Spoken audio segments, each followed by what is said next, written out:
श्री सद्गुरुकृपा अकॅडमीमध्ये आपल्या सर्वांचं स्वागत आहे। बघा विद्यार्थी मित्रांनो, आज आपण या ठिकाणी गडचिरोलीचा जो काय प्रिव्हियस याचा प्रश्नपत्रिका आहे ते आपण या ठिकाणी पाहणार आहोत। वन बाय वन सर्व प्रश्न पाहूया। तुम्हाला दररोज संध्याकाळी 8 वाजता टेस्ट दिली जाते। 7 च्या दरम्यान कधी तुम्ही टेस्ट द्या, तसं काही नाही। 7 वाजता आजपासून अपलोड करेल वाटलं तर तुम्ही टेस्ट द्यायची आहे आणि 9 वाजता त्याचं सोल्युशन सुद्धा पाहायचं आहे। दररोज संध्याकाळी 7 वाजता आपल्या टेलिग्राम चॅनलला टेस्ट दिली जाते। तुम्हाला ती टेस्ट पोलीस भरतीची डेली सॉल्व करायची आहे आणि दररोज प्रिव्हियस याचे क्वेश्चन्स पण घेत आहोत। तुमची इतर कोणते कमेंट्स असतील तर जरूर सांगायचं आहे। ठीक आहे विद्यार्थी मित्रांनो, आता आपण काय करूया, पहिला प्रश्न पाहूया। सुधीर, सुधाकर, साधन आणि समीर यांचं वय अनुक्रमे 10, 15, 18 व 24 आहे, तर त्यांचं सरासरी वय विचारलेलं आहे। या ठिकाणी पहा, सरासरी वय काय करायचं म्हटलं तर काय करायचं, सर्वांची बेरीज करा भागिले एकूण किती संख्या आहेत ते करा। या ठिकाणी पहा 0 अधिक 5 5, या ठिकाणी बघा 5 आणि 5 10 8 किती 18, हातच्या किती आला 1, 2 आणि 1 3 आणि 4 आणि 5 आणि 1 6, 6 भागिले 4 किती येईल उत्तर 17। हे त्यांचं काय असेल सरासरी असणारे ऑप्शन कोणता असणार तुमचा ए असेल। ठीक आहे, लगेच पुढील प्रश्न पाहूया। बघा विद्यार्थी मित्रांनो, हा पुढील प्रश्न 0.5 गुणिले 0 0 0.005 गुणिले 0.5 अशा प्रॉब्लेम्समध्ये काय करा, जे काय पॉईंट आहे 0 आहे सगळं डोक्यातून काढून टाका। पहिल्यांदा जे काही एक्झॅक्ट व्यवस्थित तुम्हाला संख्या दिसतात ना, ह्या 5 असतील 5 असतील, ह्या सर्वांचं मल्टिप्लिकेशन करा। 5 गुणिले 5 25, 25 गुणिले 5 किती 125, बरोबर। आता पॉईंट द्यायचा आहे तुम्हाला। आता जे काही पॉईंट नंतर संख्या किती आहेत ते सर्व मोजा तुम्ही। पॉईंट नंतर पहिली संख्या, ह्या 2 संख्या आणि ही चौथी संख्या, म्हणजे 1 2 आणि ह्या 2 4 संख्या। 4 संख्येनंतर पॉईंट आला पाहिजे, बरोबर। 4 संख्या सोडायचा आणि पॉईंट द्यायचा आहे आपल्याला। 1 2 3 3 संख्या आहेत, या ठिकाणी चौथी संख्या द्या, या ठिकाणी पॉईंट द्या, या ठिकाणी 0 द्या। 0.0125 ऑप्शन तुमचा सी असेल। पुढील कोणती जोडी योग्य आहे विचारलेले, या ठिकाणी ऑप्शन आहे -3 भागिले 1 इक्वल टू 1/3। हे योग्य आहे का, हे बरोबर आहे का, हे बरोबर नाही, बरोबर। कारण याचा अर्थ काय होतो, हे एक प्रकारचे काय आहेत रेशो आहेत, बरोबर। मग हे दोन्ही रेशो समान आहेत का, -3 -1 आणि 1/3 हे दोन्ही अलगच आहेत। -3/1 इक्वल टू 1/3 हे पण सुद्धा पूर्ण वेगळं आहे। आता 4/8 इक्वल टू 16/32 हे दोन्ही एक आहेत का रेशो। आता मला सांगा 4/8 आहे, 16/32ला आपण 4/8 करता येते का, रेशो इक्वल होऊ शकतो का। या ठिकाणी पहा, भाग द्या, 4 चौक 16 4 8 32 म्हणजे 4/8 इक्वल टू काय येईल 4/8 येईल। Left side equal to right side यामध्ये येत आहे, बरोबर। म्हणून हे उत्तर काय असणार, ऑप्शन सी तुमचं उत्तर असणार आहे। आता 5/2 आणि 35/10 इक्वल येईल का, या ठिकाणी पहा रेशो जर घेतला तर 5 7 35 5 2 10 छेद बरोबर येतो, पण अंश त्याच्यामध्ये योग्य इक्वल येत नाही। याच्यामध्ये 4/8 इक्वल टू 4/8 येत आहे, म्हणून हे तुमचं उत्तर काय असणार ऑप्शन सी। ठीक आहे विद्यार्थी मित्रांनो, लगेच पुढील प्रश्न पाहूया। दररोज डेली प्रॉपर मॅनेजमेंट करा, दररोज प्रॅक्टिस द्यायची आहे, दररोज प्रिव्हियस इयरचे क्वेश्चन्स आणि एक टेस्ट हे देणं कंपल्सरीच आहे। टेस्ट आपल्या चॅनलवरती रोज चालू आहे, रोज सोल्युशन आहे। कोणत्या प्रकारची क्वेरीज वाटत असेल तर जरूर तुम्ही कमेंट सेक्शनमध्ये सांगायचं आहे। पण एक प्रॉपर शेड्यूल बनवून जर दररोज टेस्ट तुम्ही जर दररोज टेस्ट देत असाल तर तुमची 100% पोस्ट आहे, हे लक्षात ठेवायचं आहे तुम्हाला। ठीक आहे, पुढील प्रश्न पाहूया। बघा विद्यार्थी मित्रांनो, हा पुढील प्रश्न 4 बिस्किटाचे पुडे 14 रुपयाला पडतात, तर 1 डझन बिस्किटाचे पुडे किती रुपयाला पडतील। 1 डझन बिस्किटाचे पुडे किती रुपयाला पडतील। आता या ठिकाणी पहा, 4 बिस्किटांची पुड्यांची किंमत किती आहे 14 रुपये। 1 डझन म्हणजेच किती 12 बिस्किट, 12 बिस्किटांची पुडे। याची ही पट किती आहे 3 पट, म्हणून या ठिकाणी याची पण पट किती घेणार तुम्ही 3 पट। 14 त्रिक 42 रुपये 1 डझन बिस्किट पुड्यांची किंमत असणार आहे, ऑप्शन कोणता असणार आहे सी असणार आहे। लगेच पुढील प्रश्न पहा, 7 गुणिले 8 अधिक 4 गुणिले 9 अधिक 5 गुणिले 6 किती असतील। 7 8 किती 56 अधिक 4 9 किती 36 अधिक 6 5 किती 30, 6 6 1202, बरोबर। हातच्याले 1 3 आणि 3 6, 6 1 7 आणि 5 किती 12, 122 उत्तर असणार आहे, ऑप्शन कोणता असणार सी असणार आहे। ठीक आहे, लगेच पुढील प्रश्न पाहूया आपण। बघा विद्यार्थी मित्रांनो, पुढील प्रश्न x आणि y हे समचलनामध्ये आहे। जेव्हा x इक्वल टू 0.25 तेव्हा y इक्वल टू 2.5 आहे, तर x इक्वल टू 0.16 असेल तर y इक्वल टू काय येईल। ऑप्शन दिलेत 1.6 दिला आहे, 16 दिला आहे, 160 दिला आहे, 0.016 दिलेत. ऑप्शन थोडं अवघड आहे, थोडंसं कॉम्प्लिकेटेड लेवलला दिले, एकदम जवळजवळ दिलेत ऑप्शन्स, समजणार नाही आपल्याला लगेच. आणि त्याच्यामुळे पॉईंटचं तुम्हाला हँडल करणं अतिशय महत्त्वाचं आहे या ठिकाणी. या ठिकाणी समशील म्हणजेच काय, एक्स इक्वल टू वाय असतो, बरोबर. आता या ठिकाणी पहा, एक्स इक्वल टू वाय म्हणजेच काय, याला आपण असं लिहू शकतो एक्स अपॉन वाय, बरोबर. X one y one equal to काय, x2 y2, बरोबर. या ठिकाणी पहा, x1ची किंमत काय आहे, किंवा या ठिकाणी एक्सची किंमत काय आहे आपल्या सुरुवातीला 0.25 दिलेली आहे. डिवाइडमध्ये काय दिले आपल्याला 2.5 आहे, इक्वल टू 0.16 डिवाइडमध्ये वायची किंमत काढायची आहे.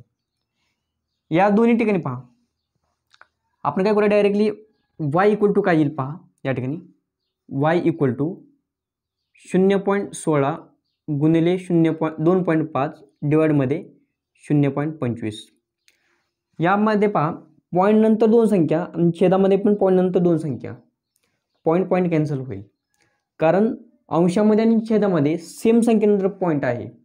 म्हणून काय करतो मी, डायरेक्ट ह्या दोघांचे पॉईंट सगळे काढून टाका डायरेक्टली तुम्ही, काही प्रॉब्लेम येणार नाही. आता संख्या काय राहिल्या, 16 गुणिले 2.5 भागिले 25. या ठिकाणी पहा 25 आहे, बरोबर. याच्यामध्ये डायरेक्टली का नाही, मध्ये एक पॉईंट आहे, त्या पॉईंट सध्या कन्सिडर करू नका तुम्ही. कन्सिडर केलं नाही तर काय होईल, अंशामध्ये 25 छेदामध्ये 25 आहे, डायरेक्टली हा एक पॉईंट, सॉरी 25 आहे की 25, बरोबर. एकचा भाग गेला, या ठिकाणी 1 आहे आणि पॉईंट आपला ऑलरेडी होता म्हणून 0.1, बरोबर. थोडक्यात तुम्ही काय करू शकता, याला 16 गुणिले, एकच मिनटं तुम्ही याला कॅल्क्युलेशन असं करा तुम्ही, एकच मिनटं. या ठिकाणी काय आहे, 2.5 भागिले काय 25 आहे, बरोबर. 25चा पॉईंट काढा आणि छेदामध्ये 0 द्या, तुम्हाला आणखी सोपं होईल. 25 एक 25, 25 भागिले 10, 25 आहे 250, म्हणजेच काय होईल तुम्हाला 16 भागिले 10 उत्तर असेल तुमचं, म्हणजेच काय येईल 1.6. ऑप्शन कोणता आहे तुमचा, ऑप्शन ए असेल तुमचा. लगेच काय करा तुम्ही, 21, 15 आणि 40 या संख्यांचा मसावी किती. आता बघा ह्या संख्या आहेत त्या कोणत्या संख्या आहेत, 21, 15 आणि 40 ह्या एकमेकांसाठी काय आहेत, सहमूळ संख्या आहेत आणि त्याच्यामुळे त्यांचा जो मसावी आहे तो किती येईल, 1 असेल. ऑप्शन कोणता असेल तुमचा, ऑप्शन हा डी आहे. लगेच पुढील प्रश्न पाहूया. हां बघा विद्यार्थी मित्रांनो, पुढील प्रश्न, 28 माणसं एक काम काही दिवसात पूर्ण करतात, जर दिवसांची संख्या 2/3 केली तर आणखी किती माणसे लावावी लागतील. या ठिकाणी खूप महत्त्वाचं आणि खूप अतिशय छान कन्सेप्ट आपण या ठिकाणी पाहूया. या ठिकाणी पहा, आपल्याला समजा एखादं काम करायचं आहे मला, आणि ते काम करण्यासाठी मी जर काय केलं, काही माणसं कामाला लावली, माणसांनी या ठिकाणी लागणारा वेळ म्हणजेच काय, दिलेले तास, दिलेले दिवस असतील, महिने असतील, आठवडे असतील, जे काय असेल ते वर्ष असेल, हे काय असतं, वेळेचं काउंटिंग असतं. समजा मला एक काम करायचं आहे आणि त्या कामासाठी मी काय केलं, 100 माणसं लावली कामाला.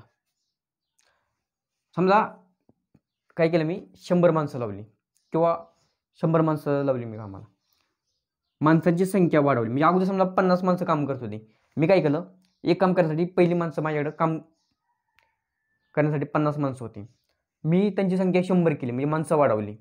आता ते काम करण्यासाठी काय होईल, मला लागणारा वेळ काय होईल, कमी होईल. अगोदर 50 माणसं एक काम करत होती, पण मी काय केलं, 100 माणसं त्याच्यामध्ये आणखी 50 वाढवली, मग 100 माणसं आता काम करतात, तर काय होईल, मला ते काम करण्यासाठी लागणारी वेळ कमी असेल.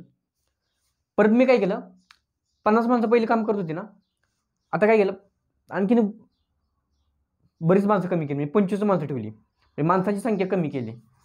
माणसांची संख्या कमी केली तर वेळ काय होईल, वाढेल. एखादं काम करण्यासाठी माणसांची संख्या वाढवली तर लागणारा वेळ कमी होईल, आणि माणसं कमी केली तर ते काम करण्यासाठी लागणारा वेळ हा जास्त असेल. म्हणजे माणसं आणि वेळ हे दोन्ही एकमेकांच्या ऑपोजिट कंडिशनला येतात, म्हणजे दोघांचा रेशो कसा असेल, ऑपोजिट असेल, बरोबर.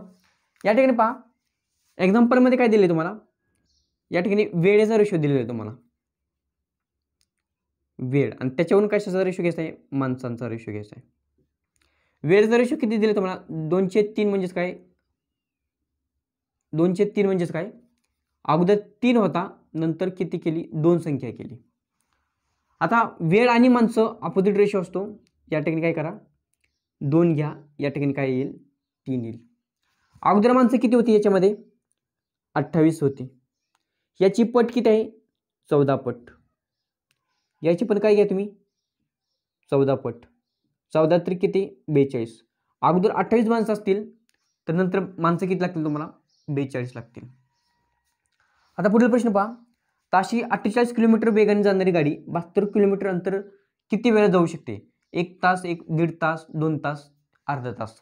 आता या ठिकाणी पहा 48 किलोमीटरची गाडी 48 किलोमीटर 1 तासामध्ये जाते. विचारलं आहे का तुम्हाला 72 किलोमीटर किती वेळ जाईल? या ठिकाणी पहा 24ने भाग द्या वर आणि खाली. 24 दुने 48, 24 त्रिक 72. ही याची पट किती आहे? बरोबर 1/2 पट आहे. याची पण काय घ्या तुम्ही 1/2 पट घ्या. म्हणजेच किती 1.5. ऑप्शन काय असेल तुमचा बी असणार आहे. तुम्ही मला सांगा हे 1/2 कसं घेतलं? एकच मिनटं. ही याची पट किती आहे 1/2 पट 2 पट. म्हणजेच 2ची 1 पट किती असणार आहे निम्मी असणार आहे 1/2 म्हणजे 1/2. तसं या ठिकाणी जे काय असेल ते 3/2 येईल याच्यामध्ये. याची पट किती 1/2. तसं याची पण काय घ्या 1/2 पट घ्या. म्हणजे 3/2 किती येईल 1.5 उत्तर असेल तुमचं. लगेच पुढील प्रश्न पाहूया. बघा विद्यार्थी मित्रांनो हा प्रश्न. एक चौरस मैदानाचे क्षेत्रफळ 1296 चौरस मीटर आहे. तर त्यांची एक बाजू किती? आता हा प्रश्न देण्या पाठीमागं कारण काय आहे? या ठिकाणी पहा सर्वांना माहिती आहे चौरसाचं क्षेत्रफळाचं युनिट आहे ते काय असतं मीटर स्क्वेअर असेल. आणि त्याच्यावरून त्याची एक बाजू काढायची असेल तुम्हाला तर तुम्ही काय करणार त्याचं युनिट किती असतं मीटर. हा वर्ग आहे हे काय आहे वर्गमूळ आहे. म्हणजे त्याच्यामध्ये तुम्ही काय करता वर्गमूळ काढता. क्षेत्रफळावरून बाजू काढायची असेल तर तुम्ही काय करता वर्गमूळ काढता. म्हणजेच काय करणार तुम्ही या ठिकाणी 1296चं वर्गमूळ काढणार आणि या ठिकाणी तुमचं उत्तर येणार आहे. ऑप्शन दिलं 36, 34, 16 आणि 15. आता जी काही वर्गमूळ करण्याची ज्या पद्धती आहेत आता 1296चं वर्गमूळ किती वर्गमूळ करण्याची ट्रिक्स तुम्हाला या चॅनलवरती ऑलरेडी दिलेली आहे. त्याच्यामध्ये व्यवस्थित लेक्चर्स पहा तुम्ही. याच्यामध्ये 1296 एकमेव एक अशी संख्या आहे जी वर्गमूळ काढण्याची जी पद्धत आहे त्याला ती लागू होत नाही. तो एक अपवाद आहे. त्याच्यामध्ये एक्सप्लेन व्यवस्थितपणे केलेला आहे. आणि जी वर्गमूळ करण्याची ट्रिक्स आहे किंवा ती पद्धत आहे त्याच्यानुसार जर उत्तर विचार केला तर ऑप्शन बी येतं. वर्गमूळ करण्याच्या ट्रिक्सनुसार उत्तर काय येतं 34 येतं. परंतु आता तुम्ही एक्झामिनरला तेच पाहिजे आहे तुम्हाला ती ट्रिक्स माहिती आहे का नक्की. तुम्ही त्या पद्धतीने सॉल्व्ह केलं तर 34 उत्तर येतं आणि 34 उत्तर क्लिक केलं की तुमचं उत्तर चुकणार आहे. ॲक्च्युअली उत्तर काय आहे 36 आहे. आणि वर्गमूळ करण्याची पद्धत आहे ती एवढ्या एका संख्येलाच अपवाद ठरते. आणि तुम्हाला मुद्दाम ही संख्या दिलेली आणि ऑप्शन पण बरोबर 36 आणि 34 दिलेले आहेत. त्याच्यामुळे ती ट्रिक्स तुम्हाला लागू होणार नाही. प्रत्येक संख्येला लागू होते फक्त एवढ्या एका संख्येला लागू होत नाही. तुम्ही एकदा व्यवस्थित पहा त्या ठिकाणी व्यवस्थितपणे सांगितलेलं तुम्हाला. या ठिकाणी पहा 36चं जर तुम्ही काय केलं वर्ग जर फाईंड केला तर काय होईल 6चा वर्ग किती 36, 6 18, 18ची दुप्पट किती पुन्हा 36 आणि 3चा वर्ग किती 9. या ठिकाणी 6 घेतले 36 आणि 3 किती 39शी 9 बरोबर 3 9 आणि 3 किती 12 1296. परंतु ट्रिक्सनुसार 34 उत्तर येतं पण ती ट्रिक्स त्या ठिकाणी लागू होत नाही अपवाद आहे तो म्हणून 36 उत्तर आहे या ठिकाणी. आता लगेच पुढील प्रश्न पाहूया. 9/11 अधिक 12/11 अधिक 1/11 इक्वल टू 66/33. या ठिकाणी 3ने भाग द्या 3 एके 3 3 एके 3 3 दुने 6 3 दुने 6. सर्वांच्या मध्ये काय होईल कॉमन भागिले काय होईल 11 होईल. या ठिकाणी आता बेरीज करा. या ठिकाणी पहा 2 आणि 1 3 3 आणि 2 5 5 आणि 5 10 आणि 4 किती 14 14शी 4 हातच्या 1 1 आणि 1 2 2 आणि 2 किती 4 11 चौक किती 44. ऑप्शन काय असेल तुमचा ए उत्तर असेल. लगेच मित्रांनो पुढील प्रश्न पाहूया. विद्यार्थी मित्रांनो पुढील प्रश्न. संगीता आणि सुमित्रा यांच्या वयाची बेरीज 50 वर्ष आहे. संगीताचे वय सुमित्रापेक्षा 10 वर्ष जास्त आहे. 20 वर्षांनी संगीता आणि सुमित्रा यांच्या वयाचं गुणोत्तर किती? या ठिकाणी पहा कोणाचं वय सांगितलं? संगीताचं वय सुमित्रापेक्षा 10 वर्ष जास्त आहे. काय सांगितले? संगीताचं वय सुमित्रापेक्षा 10 वर्ष जास्त आहे. सुमित्राचं वय किती म्हणूया? एक्स म्हणूया. आणि याच्यापेक्षा काय होईल? एक्स प्लस 10 काय असेल? सुमित्राचं वय असेल. संगीताचं वय आणि सुमित्राचं वय, सुमित्राचं वय एक्स असेल, दोघांच्या वयाची बेरीज किती दिली तुम्हाला? 50 दिली. मी जर सुमित्राचं वय काय म्हणलं? एक्स म्हणलं. काय सांगितले? संगीताचं वय, सुमित्राचं वय जर एक्स म्हणलं आणि त्याच्यापेक्षा 10 वर्षांनी काय आहे? संगीत आहे, म्हणजे एक्स प्लस 10, आणि यांची बेरीज किती आहे? 50 वर्ष. 2x इक्वल टू किती येईल? 50 मधून 10 गेले किती? 40. x इक्वल टू किती येईल? 20. बरोबर.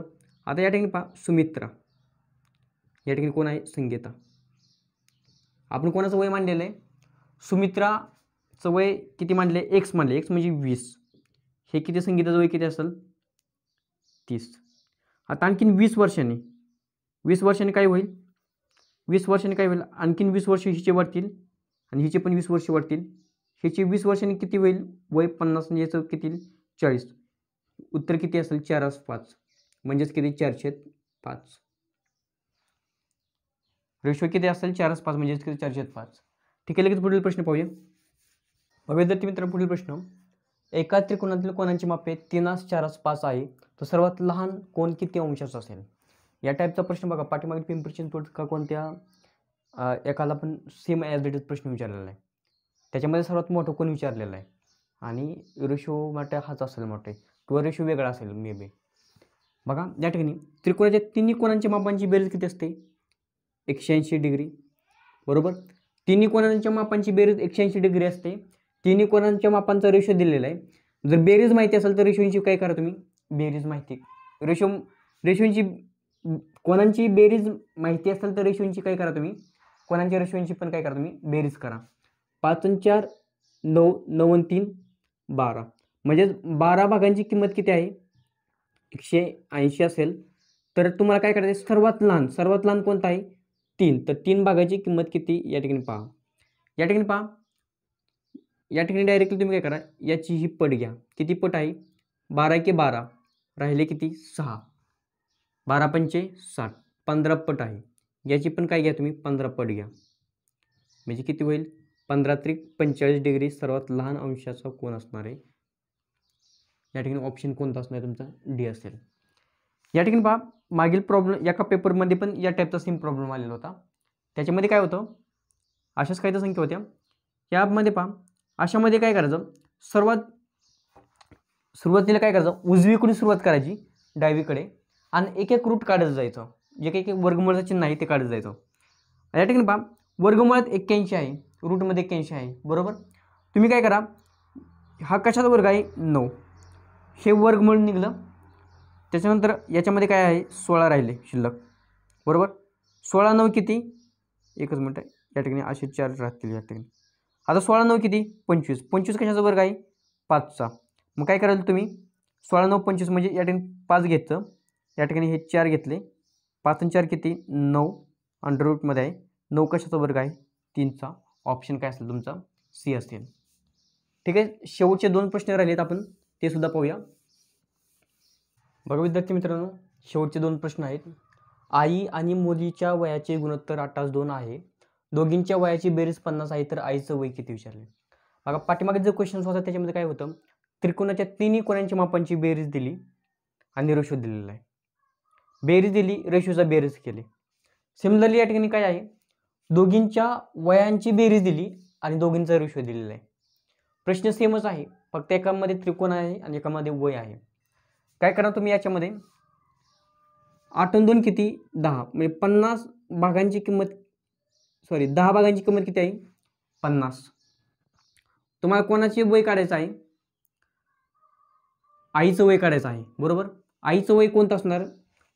8 रेशो असणार, कारण ज्याचा मोठा रेशो मागच्या गणितामध्ये बघा, ज्याचा रेशो सर्वात लहान होता तो सर्वात लहान कोण होता?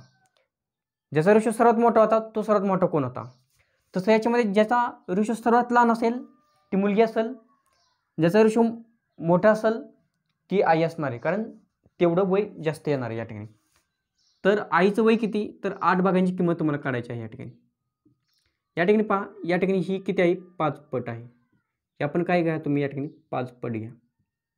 8 पंची किती, 40. आईचं वय किती असणार आहे, 40 वर्ष. ऑप्शन सी असणार आहे. लास्टचा प्रश्न पहा, एका शहराची लोकसंख्या दरवर्षी 5% कमी होते. 2023 मध्ये त्या शहराची लोकसंख्या 5000 असेल तर 2025 मध्ये लोकसंख्या किती असेल. बघा या ठिकाणी 2023 ची लोकसंख्या दिली, तुम्हाला काढायची कधी, 25 ची. 2024 आणि 2025 2 वर्षाचा मध्ये गॅप आहे. म्हणजे 2 वर्ष काय होणार, पहिल्या वर्षी कमी झाली, दुसऱ्या वर्षी आणखी कमी झाली, आणि जी काही 2025 मध्ये येईल ती तुम्हाला दाखवायची आहे. या ठिकाणी पहा, बऱ्याच विद्यार्थ्यांचं कन्फ्युजन होतं, 2023, 2024, 2025 घेतात, असं करायचं नाही. 2023 जानेवारी आहे, 2023 जानेवारीपासून डिसेंबरपर्यंत कमी झाली असेल पहिलं वर्ष. पुन्हा 2024 सुरू झालं, 2024 जानेवारीपासून डिसेंबरपर्यंत काय झालं, आणखीन कमी झाली. ह्या 2 वर्षामध्ये बरोबर कमी झाली. आता 2025 सुरू झालं आहे आणि त्याच्या पहिल्या दिवशी जानेवारीला किती लोकसंख्या असेल असा त्याचा अर्थ होतोय, बरोबर. आता या ठिकाणी पहा, म्हणजे तुमचं कन्फ्युजन होणार नाही, 2 वर्षाचा हा डाटा काढायचा आहे तुम्हाला. या ठिकाणी पहा, 5% म्हणजे किती असतात, या ठिकाणी पहा 5% म्हणजेच काय, अपूर्णांक किती असतो, 1/20. आता 5% कमी म्हणजे 1/20 कमी, म्हणजेच अगोदर 20 होतं, 1 कमी झालं तर 19 होईल. 2 वेळा 19/20 घ्यायचं आहे तुम्हाला. समजा आज लोकसंख्या किती आहे, 5000. पुढच्या वर्षी 19/20 झाली आणि पुन्हा राहिलेल्या लोकसंख्येची काय झाली, 19/20 झाली. या टाइमने हे 2 शून्य गेले, हे 2 शून्य गेले, 2 ने भाग द्या 25, पुन्हा 2 ने भाग द्या 12.5 येईल. आता या ठिकाणी पहा, 12.5 गुणिले 19 गुणिले 19 वर्ग किती आहे, 361 असतो. या ठिकाणी ही कॅल्क्युलेशन या ठिकाणी पहा, या ठिकाणी 12.5 आहे, बरोबर. आता या ठिकाणी ते काय करतो मी, पॉईंटला सध्या कन्सिडर करू नका. पॉईंटला कन्सिडर केलं नाही तर संख्या काय होईल, 125 होईल. 125ला तुम्ही कसं मांडू शकतो, 100 अधिक 25, बरोबर. 125ला कसं मांडू शकता तुम्ही, 100 अधिक 25 आणि गुणिले काय आहे ते 361. या ठिकाणी 25ने आतमध्ये मल्टिप्लाय केलं 361ला काय येईल, 25 एके 25, 25शी 5, 4 आला किती 2, 25 गुणिले 6 150 म्हणजे किती 150. 150 अधिक 2 किती 152. 152चा 2 या ठिकाणी काय आहे 15 येईल. 25 त्रिक 75, 75 आणि 5 80, 80 10 किती 90 या ठिकाणी, अधिक 100 ने 361 तुम्ही मल्टिप्लाय करायचं आहे. या ठिकाणी 2 शून्य 2 शून्य, या ठिकाणी किती 361 अशा प्रकारे येईल. या ठिकाणी 5 2 1 9 6 15 3 आणि 1 4. आता या ठिकाणी एक घर सोडून पॉईंट आहे, म्हणून या ठिकाणी काय करायचं, या ठिकाणी एक पॉईंट द्या 4512.5. ऑप्शन काय आहे, सी 4512. वरचा पॉईंट 5 कन्सिडर नाही केला तरी चालेल, ऑप्शन डायरेक्ट काय केले पूर्ण संख्येमध्ये दिलेले आहेत. ठीक आहे, अशा प्रकारे काय झालं विद्यार्थी मित्रांनो, गडचिरोलीचा पेपर झालेला आहे. पुढील कोणता पेपर घ्यायचा आहे तुम्ही कमेंट सेक्शनमध्ये सांगायचं आहे. कोणत्याही प्रकारचं क्वेरीज वाटत असेल तर तरीसुद्धा तुम्ही जरूर सांगा. डेली व्यवस्थित प्रॅक्टिस करा, संध्याकाळी दररोज टेस्ट द्या. टेलिग्राम चॅनल तुम्ही जॉईन करून घ्या. टेलिग्राम चॅनलची लिंक आहे ती या व्हिडिओच्या डिस्क्रिप्शन बॉक्समध्ये देण्यात आलेली आहे. तुमच्या सर्व मित्रांपर्यंत या लेक्चरची लिंक आहे ती शेअर करायची आहे, जेणेकरून सर्व मित्रांना तुमचा फायदा होईल. ठीक आहे, आता आपण या ठिकाणी थांबूया.